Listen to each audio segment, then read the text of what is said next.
Sebagai pemuda NTT, pemuda Malaysia, saya mengajak teman-teman mau umat Kristen, umat Muslim, umat Hindu atau apapun, kalau saya sudah masuk di timnya Pak Anies, kenapa Anda tidak bergabung? Kalau Anda masih meragukan, teman-teman masih meragukan, datang ke saya, mari kita bicara tentang kebijakan Pak Anies yang sudah dilakukan ketika masih Gubernur DKI. Saya orang yang tidak sembarangan mendukung seseorang, pastinya ketika saya mau mendukung seseorang, saya akan mencari data terlebih dahulu.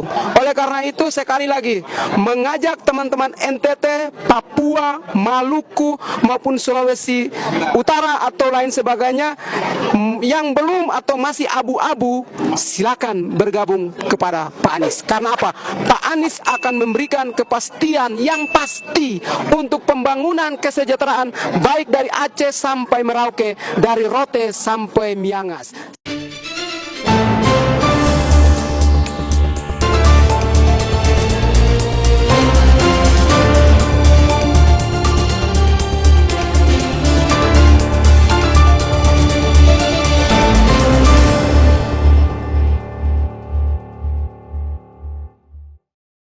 Sobat-sobatku semuanya, beredar sebuah video yang mengatasnamakan dari seorang pemuda yang berasal dari NTT.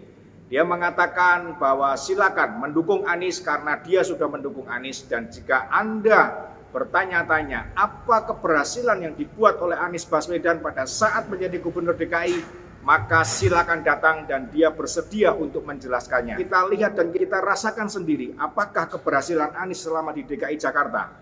Sobat, kita tahu semua apa yang dijanjikan oleh Anies Baswedan, apa yang dikatakan oleh Anies Baswedan pada saat kampanye pilihan Gubernur DKI Jakarta, semuanya adalah hanya kata-kata dan kata-kata yang tidak ada faktanya. Masih ingat mengenai soal normalisasi dan naturalisasi? Apa yang dikatakan oleh Anies Baswedan pada saat dia mengatakan naturalisasi, bahwa Jakarta telah salah di dalam mengelola air hujan, maka dibuatlah sumur-sumur resapan. Dan sumur-sumur resapan itu bukan membawa akibat yang baik. Sumur-sumur resapan itu tidak berfungsi dengan baik karena kata-kata tidak diikuti dengan ilmu yang mencukupi, tidak diikuti dengan studi-studi yang jelas, sehingga apa yang dia terapkan, apa yang dia hasilkan justru membuat celaka penduduk Jakarta. Sumur resapan merusak jalan, dan sumur resapan membawa korban kecelakaan dari pengguna jalan raya di DKI Jakarta. Masih banyak lagi kebijakan-kebijakan Anies Baswedan yang sebetulnya sangat-sangat merugikan rakyat DKI Jakarta. Masih ingat terbakarnya depo Pertamina? Di situ pada saat dia menjadi gubernur, dia mengeluarkan IMB, dia mengeluarkan izin mendirikan bangunan, dan itu seketika disambut pula oleh mereka yang seharusnya tidak memiliki tanah dan tidak memiliki hak untuk tanah tersebut. Mereka beramai-ramai membangun rumah di situ, bahkan di tengah-tengah pipa saluran Pertamina berdirilah rumah rakyat di situ. Sehingga pada saat terjadi kebakaran, meledaknya depo Pertamina, maka banyak nyawa yang harus meregang dan banyak nyawa yang harus hilang. Banyak keluarga yang penuh dengan duka, dan apa yang kita lihat, Anies sama sekali tidak berbicara, Anies sama sekali tidak menunjukkan simpatinya kepada rakyat Jakarta yang mengalami musibah tersebut. Kita juga tidak bisa melupakan apa yang dia katakan mengenai soal penggusuran rumah-rumah kumuh. Dia mengatakan bahwa dia tidak akan menggusur rumah-rumah tersebut pada saat kampanye Pilgub DKI Jakarta. Tetapi apa yang terjadi? Warga Jakarta menangis karena apa yang dia katakan tidak bisa dia tepati. Itulah kebijakan yang dia terapkan di Jakarta. Berikutnya lagi adalah berkaitan dengan Formula E. Sobat-sobatku semuanya, kita tahu berapa uang yang ditanam untuk menghadirkan dan untuk membuat sebuah perlombaan Formula E di DKI Jakarta, 560 miliar rupiah. Dan hasilnya sampai sekarang mungkin Anies harus berhadapan dengan tim dari KPK karena dana tersebut sangat diragukan. Digunakan untuk apa dan dana tersebut larinya kemana? Ini kebijakan dari Anies Baswedan pula. Belum lagi ditambah dengan banyaknya kelebihan-kelebihan bayar dari setiap pos-pos anggaran yang dianggarkan oleh pemerintah DKI. Setelah Anies Baswedan tidak menjabat Gubernur DKI Jakarta, maka bukannya dia berhenti atau dia menyadari bahwa kebijakan-kebijakan yang dia kerjakan di Jakarta banyak errornya, banyak yang merugikan rakyat DKI Jakarta. Tetapi ternyata di dalam setiap kunjungannya ke luar negeri, baik itu ke Singapura maupun ke Australia, dia bukannya bangga sebagai warga negara Republik Indonesia, dia bukannya bangga memiliki presiden yang berhasil memajukan pembangunan di negara kita, ternyata dia justru menjelek-jelekan negara kita, dia justru mengkritik kebijakan Joko Widodo, termasuk masalah COVID-19, di mana pada saat itu Jokowi diakui oleh seluruh dunia internasional bahwa penanganan COVID Indonesia adalah yang berhasil. Tetapi menurut Anies, penanganan di Indonesia tidak memuaskan dan kurang berhasil. Dan satu lagi yang perlu kita ingat, penanganan COVID di DKI Jakarta, Anies terpaksa harus meminta bantuan dari pemerintah pusat. Itu menunjukkan bahwa dia gagal di DKI Jakarta di dalam menangani COVID-19, tetapi dia mengatakan Jokowi kurang berhasil di dalam menangani COVID-19 secara nasional. Berikutnya, dia juga mengatakan pembangunan IKN itu tidak sesuai dan tidak demokratis. Sobat-sobatku semuanya, semua yang dikerjakan oleh Jokowi dianggapnya semuanya adalah tidak baik, dan itulah Anies Baswedan. Dia adalah antitesa dari Joko Widodo, dia adalah kebalikan dari Joko Widodo. Dan sobat-sobatku semuanya, apakah orang semacam ini boleh menjadi Presiden Republik Indonesia?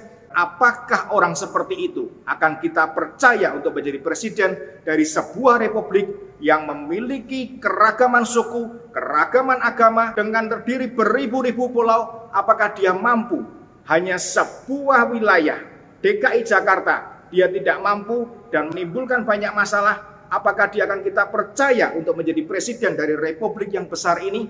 Satu hal lagi sobat-sobatku semuanya, dan ini perlu diketahui oleh seluruh rakyat Indonesia, bahwa Anies Baswedan tidak akan melanjutkan pembangunan yang telah dijalankan, yang telah diletakkan dasarnya oleh Joko Widodo. Dia mengatakan secara terang-terangan bahwa koalisi perubahan di mana dia dinaungi dan dia akan menjadi presiden yang tidak akan ada hubungannya dengan 5 atau 10 tahun yang lalu sebelum tahun 2024. Itu sama saja dia akan merubah seluruh kebijakan Joko Widodo dan dia tidak akan meneruskan pembangunan Jokowi. Dia mempunyai program tersendiri dan program itu kita tahu bahwa apa yang dia kerjakan di DKI lebih banyak gagal. Apakah dia akan berhasil membangun negara Republik Indonesia sesuai dengan apa yang dicita-citakan oleh para leluhur pahlawan kita, sesuai dengan apa yang telah dikerjakan oleh Joko Widodo? Sama seperti apa yang dikatakan oleh pemuda NTT tersebut, dia mengatakan bahwa jika umat Kristen, umat Muslim, dan yang lain sebagainya, marilah mengikuti dia untuk memilih dan ikut untuk masuk di dalam tim Anies Baswedan. Di sini saya mengatakan, apapun sukumu, apapun agamamu, apapun golonganmu, jangan sampai Anda pilih Anies Baswedan. Masih banyak calon presiden. Dan dari hasil musrah kemarin telah ditetapkan 3 calon presiden yang akan didukung oleh rakyat seluruh Indonesia. Yang pertama adalah Ganjar Pranowo, yang kedua Prabowo Subianto, dan yang ketiga adalah Erlangga Hartarto. Pilih di antara 3 calon presiden ini dan pilih di antara mereka yang telah memberikan rekam jejak yang jelas. Sobat-sobatku semuanya, kita ingat Anies Baswedan pada saat pilihan gubernur tahun 2017, dia dengan terang-terangan menggunakan tangan-tangan organisasi radikal dan intoleransi. Dan itu membawa akibat bagi kepada sesama umat muslim seiman. Mereka saling mencaci maki dan mereka mengkafir-kafirkan orang yang sama sekali tidak mengerti. Bahkan seorang umat muslim yang meninggal dunia terpaksa harus bersusah payah agar jenazahnya disolatkan. Karena tim pendukung Anies Baswedan menolak untuk mensolatkan jenazah yang mendukung calon gubernur Basuki Cahayapurnama. Sobat-sobatku semuanya, apakah tipe orang seperti ini yang menggunakan radikal, yang merestui radikal dan intoleransi akan kita pilih untuk menjadi Presiden Republik Indonesia yang penuh dengan keberagaman, yang penuh dengan agama, suku, dan ras yang tidak mungkin dipisahkan di Indonesia ini? Karena sejatinya Indonesia memang banyak perbedaan, Indonesia memang berbeda-beda, tetapi Indonesia tetap satu. Tidak bisa kita dicerai-beraikan melalui agama, suku maupun ras kita. Sobatku semuanya, ingat 2017 disitulah robeknya persatuan dan kesatuan, hancurnya toleransi, dan itu semua disebabkan oleh pendukung dari seorang calon pilihan gubernur yang bernama Anies Rashid Baswedan. Dari Aceh sampai Merauke, dari Rote sampai Miangas, ingatlah satu pesan kata-kata yang dikatakan oleh Anies Baswedan, yaitu tingkah laku pendukung adalah cerminan dari yang didukung. Tingkah laku pendukung menunjukkan seperti itulah yang didukung. Jangan lupa untuk tetap jaga persatuan, jaga toleransi, jaga kerukunan antar umat beragama, antar suku, antar ras, dan antar golongan. Kita sebagai bangsa Indonesia jangan sampai lagi dipecah dan dikotak-kotakkan lagi untuk mundur ke belakang. Tetapi kita harus berjalan berkelanjutan, melanjutkan pembangunan Joko Widodo untuk menyongsong Indonesia maju, untuk menyongsong Indonesia sejahtera bagi seluruh rakyat Indonesia sesuai dengan apa yang telah ditulis di dalam Undang-Undang Dasar 1945 bahwa negara akan mensejahterakan rakyat yang ada di Republik ini. Sahabat-sahabatku semuanya, pilih presiden yang telah jelas-jelas memiliki rekam jejak menolak dan tidak akan menerima radikal dan intoleransi berdiri di Indonesia. Pilih presiden yang telah memiliki rekam jejak yang akan membuat seluruh rakyat Indonesia tetap memegang Pancasila sebagai satu-satunya ideologi berbangsa dan bernegara. Pilihlah presiden yang jelas-jelas siap, bersedia, dan pasti meneruskan pembangunan yang telah ditetapkan oleh Joko Widodo. Sobatku semuanya, Indonesia harus maju, Indonesia harus sejahtera, Indonesia akan dikenal sebagai sebuah negara yang maju, rakyatnya sejahtera, dan Indonesia akan menjadi negara superpower di dunia ini. Salam Obidantos.